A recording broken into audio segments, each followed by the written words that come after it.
Nuestro último expositor de esta noche, antes del debate, es Larry Rubin.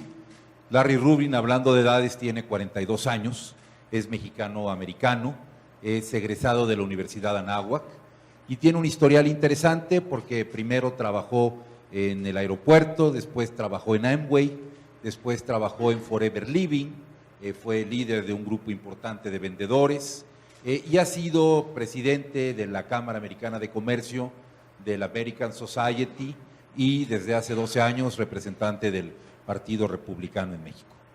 Creo que su currículum es bastante amplio, pero antes de contar de él, preferiría que él nos cuente su visión de la situación actual. Muchísimas gracias. Pues primero que nada, muchas gracias por la invitación y más teniendo el gusto de compartir este foro con Luis Carlos. Pues platicarles un poco también de dónde viene mucha de la retórica que escuchamos hoy y que escuchamos también en la campaña del presidente Trump.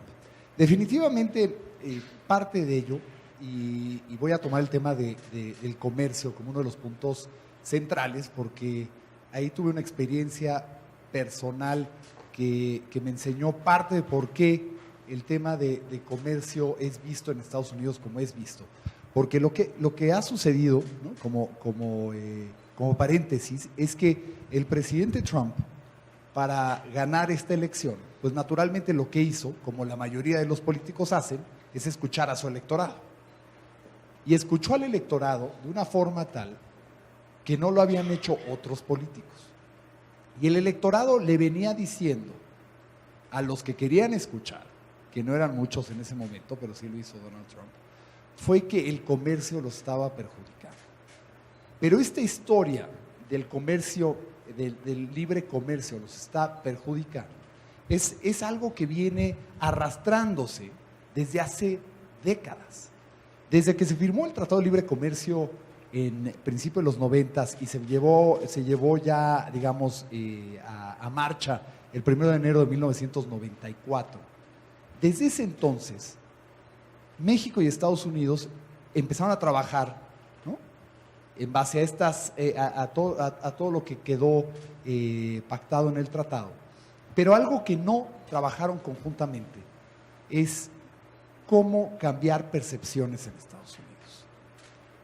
Y lo interesante es que yo darles un ejemplo muy claro. Yo en el 2006, 2007, cuando lideraba la Cámara Americana de Comercio, me invitaron a hablar a un foro de comercio en una pequeña población de Estados Unidos que se llama Peoria, Illinois.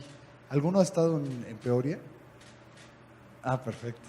Y sabrán por ello que Peoria es chiquito, ¿no? No hay mucho que hacer en Peoria, ¿no? Pero Peoria particularmente, había dos plantas, una de Caterpillar muy grande y una de Maytag, ¿no? Caterpillar los tractores y Maytag las lavadoras y todo este tipo de artículos. Y cuando me invitaron a hablar a este foro, uno de los mensajes centrales de los que estaban presentes, que eran como 400 personas, era que el libre comercio no funcionaba. No funcionaba en su ciudad. Ellos no sabían si Washington decía que sí, pero ellos ahí localmente decían que no. Que les habían robado los trabajos porque esos trabajos se habían ido a México. Y eso fue en el 2006. Y eso fue una pequeña población llamada Peoria, Illinois. Se quedaron con la idea de que el libre comercio y particularmente el Telecán les había cambiado la vida, pero por lo malo. Desde entonces, nadie fue de regreso a Peoria a explicarles cómo se habían beneficiado por el libre comercio. Ni mucho antes tampoco. Entonces estamos hablando que nunca se hizo un trabajo para hablar con la población. ¿El trabajo qué se hacía? El secretario de Comercio hablaba con el secretario de Economía. El secretario de Relaciones Exteriores hablaba con el secretario de Estado. Entonces, las administraciones estaban de acuerdo que el Tratado de Libre Comercio funcionaba y eso era administración tras administración, tras administración, tras administración. Pero una cosa es que a alto nivel estuvieran de acuerdo y otra cosa es que la población estuviera de acuerdo. Entonces, el elemento aquí que faltó era decirle a la población por qué el libre comercio funciona, lo cual no se hizo desde que se firmó el Tratado de Libre Comercio. Entonces, poblaciones como Peoria me decían, el libre comercio nos cambió porque perdimos nuestros trabajos. Ahora, obviamente, yo como líder de la Cámara Americana de Comercio, obviamente defendiendo el Telecán, ya sabía a lo que me enfrentaba, ¿no? No iba a llegar ahí a decirles que era bueno, sabiendo que los 400 pensaban que era bastante malo el libre comercio. Pero, total, cuando yo les pude enseñar esas gráficas de su localidad, pudieron convencerse y decir, bueno, pues a lo mejor no nos está yendo tan mal. Y cuando empezamos a hablar de casos ejemplares de personas ahí, como sí les habían cambiado la vida, porque ya no se iban a retirar en Caterpillar o ya no se iban a retirar en Maytag, pero gracias a que el Telecán llegó, a lo mejor muchos de ellos ya eran empresarios, ya tenían sus propios negocios, ya no trabajaban en una fábrica y les estaba yendo mejor porque no nada más estaban haciendo negocio en su comunidad, sino estaban viajando a otras partes a hacer negocio. Y que también, pues gracias a ello, productos y servicios eran más baratos. Los automóviles no estaban tan caros porque estaban haciendo en México y ya no tenían los costos que hubieran tenido si hubieran estado construidos en Michigan. Y también que los productos, pasta de dientes y otros productos e insumos que se hacen en México eran más baratos para el consumidor norteamericano. Pero esa fotografía faltó comunicarla a toda la población, particularmente a los que perdieron los trabajos de manufactura. Entonces, ¿cómo nos va a extrañar que el americano hoy diga el libre comercio no funciona? No fue Donald Trump el que inventó el que el libre comercio no funciona. Fue la población, particularmente en 4 estados que hacen una gran diferencia electoral, que es Ohio, Michigan, Pensilvania y Florida, la parte del norte, fueron los que estaban diciendo no funciona. Entonces, aquí sí tenemos un tema que la percepción de México en Estados Unidos, llámese libre comercio, llámese migración, que ya lo vimos, llámese del mexicano, es una percepción no necesariamente positiva, es más una fotografía bastante negativa. Entonces, parte del asunto sí es un tema de percepción. ¿Cómo arreglas la percepción que México tiene en Estados Unidos? Tal que ya vimos en las elecciones, hizo que ganara el presidente Trump porque pudo escuchar a la población. Ahora, ¿qué nos espera en los próximos meses y en los próximos años? Particularmente, yo creo que de importancia es que los mensajes entre las dos naciones se puedan dar de manera adecuada. Muchas veces yo he visto error tras error de personas que van de México a Estados Unidos y tratan de comunicar una idea que nunca termina en comunicarse en Estados Unidos de la forma que se tenía planteada o se quería hacer.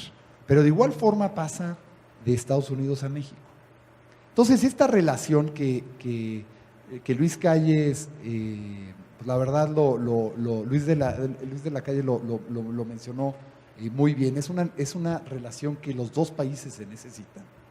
La verdad es que se tiene que poner una perspectiva que el norteamericano también lo entienda, porque nosotros lo entendemos en este cuarto, pero muchos no entienden la importancia de México y Estados Unidos. Y lo que sí les puedo decir es que me queda muy claro a mí, de mis pláticas con diferentes líderes de la administración, que saben que México es prioritario. Sin duda la relación con México es importante. Tan es importante que el secretario de Estado, Rex Tillerson, en su primera visita oficial para tratar temas de nación a nación, fue a México. Sí estuvo en Alemania, pero estuvo en Alemania para el G20, esa fue otra historia. Vino a México como primer punto de partida. Rex Tillerson, el secretario de Estado, podría decirse que es el número 3 dentro de la lista de importancia, ¿no?, en Estados Unidos. Entonces tuvimos la visita del número 3, hablando con funcionarios mexicanos sobre la relación México-Estados Unidos. Entonces, eso es muy significativo.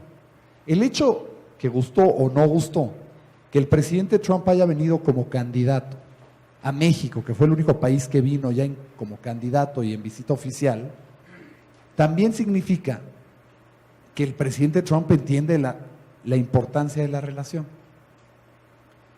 Pero también aquí el tema es que el norteamericano sigue pensando, uno, que la migración es un tema prioritario, que el muro va a ser una diferencia en la frontera México-Estados Unidos, y no por dejar que no pasen mexicanos que buscan un mejor empleo. Ese no es tanto el asunto que preocupa a muchos americanos. El asunto que preocupa a muchos americanos es el narcotráfico.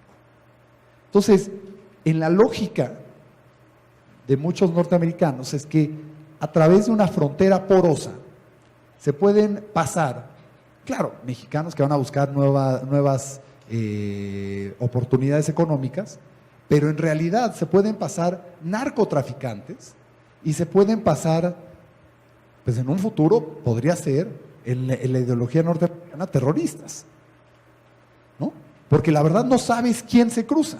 Si yo les diera a ustedes, a ver, ustedes metan las manos al fuego de todos los que se cruzan la frontera, ¿alguien metería las manos al fuego de que todos los que se cruzan son legales y de verdad van a buscar el porvenir a Estados Unidos? Dicen, no, yo puedo imaginarme que muchos, pero todos, quién sabe, ¿no? Entonces, en Estados Unidos existe un pavor que lo que está pasando es que en la frontera se puede cruzar cualquiera. Por eso la idea del muro, pues ha tenido tanta resonancia en Estados Unidos. Y la idea del muro, ¿no?, de construir esta gran valla que divida a los dos países, pues también tuvo, porque muchos me han preguntado, pero ¿por qué a los norteamericanos les gusta la idea del muro, ¿no?, que ya se las comenté, pero el tema de por qué que México lo pague, ¿no? Y si tú fueras norteamericano, pues el que pague a alguien más algo que tú podrías pagar, pues siempre suena mejor, ¿verdad? O sea, si a ti te dicen ¿verdad?, que el déficit de México lo debe pagar Argentina, pues bueno, si lo quieren pagar no estaría nada mal, ¿no? Pero estos son los temas que, acordémonos, está llegando una nueva administración liderada por quién, ¿no? Y le puedes poner muchos adjetivos al actual presidente Trump, pero la realidad es que está llegando un empresario que jamás ha sido político. Esa es la realidad. Entonces, como un empresario que jamás ha sido político, no esperes un discurso político, porque jamás te lo va a dar. Y tampoco esperes que sea diplomático. No es su estilo. Entonces alguien me había dicho, oye, ¿tú crees que cambie? Yo no sé ustedes, ¿no? Pero si alguien a los 25 años difícilmente cambia, pues imagínate a alguien a los 70 años. Un poco más difícil, ¿no? Entonces, ¿qué podemos esperar? Mensajes duros, generalmente. O sea, no es algo que nos deba de sorprender ni asustar, porque esos continuarán. Pero lo que hay que empezar a ver es cómo se comporta, y muy bien lo apuntaba Luis Carlos, cómo se comporta la administración en general. Porque en la administración sí tiene personas, el presidente Trump, le gusta tener extremos, ¿no? Pero tiene en Secretaría de Estado, digamos, en las particulares que tienen mayor impacto en México, en la Secretaría de Estado, Rex Tillerson es un empresario que se forjó desde abajo, desde ingeniero, y de ahí subió hasta presidente de la empresa, que si ustedes han estado en el mundo corporativo, subir tantos escalafones, se podrán imaginar que requiere de ser una persona sumamente inteligente, pero sumamente diplomática, porque quieras o no, subir tantos escalafones no es, como dirían acá en Chile, otra, ¿verdad? Entonces, esa parte es esencial de entender. Y Rex Tillerson es una persona muy humana que ha venido a México y entiende la dinámica de México y de Estados Unidos. Por no hablar de otros países del mundo, porque Exxon es una empresa que tiene operaciones en muchas partes del mundo. Pero entonces la relación México-Estados Unidos, para finalizar y que podamos tener un mayor diálogo, ¿qué nos espera? Yo creo que nos esperan varias cosas en esta relación. Una de ellas, que es un tema muy importante, el tema migrante, es que sí se lleve a cabo una reforma migratoria que depende del poder legislativo, no depende del Ejecutivo, pero el Ejecutivo tiene una gran fuerza en impulsar al legislativo para que lleve a cabo una reforma. La reforma migratoria en Estados Unidos lleva discutiéndose años, ¿no? Lleva años. O sea, me acuerdo que yo hablaba con los medios mexicanos sobre la McCain-Kennedy y eso fue hace casi 12 años. Y esa fue una de las iniciativas que nunca se llevó a cabo, pero que estaba hablándose en el Congreso. Otra de las razones por qué ganó Donald Trump. ¿Por qué? Por la frustración del norteamericano, que el político tradicional no saca los temas adelante. La reforma migratoria. Llevan político tras político, senador tras senador, hablando de la reforma migratoria durante décadas y no logra nada. Y así otras tantas reformas que llevan atoradas en el Congreso. Entonces, esos temas le dieron la ventaja para que también el presidente Trump ganara esta elección. Entonces, yo creo que sí vamos a ver una reforma migratoria. Hoy se platicó durante la comida, el presidente Trump lo comentó, no lo mencionó en el discurso que está a punto de finalizar, pero definitivamente es un tema y no es un tema nada más de hacerlo por los migrantes, porque obviamente sí es importante, pero es un tema económico. Es un tema económico porque para Estados Unidos los millones de trabajos que suplen los migrantes es muy importante. Si ustedes vieron esa película de Un día sin mexicano, esa es la realidad. Los mexicanos no pueden pararse e irse porque se desestabilizaría la economía norteamericana.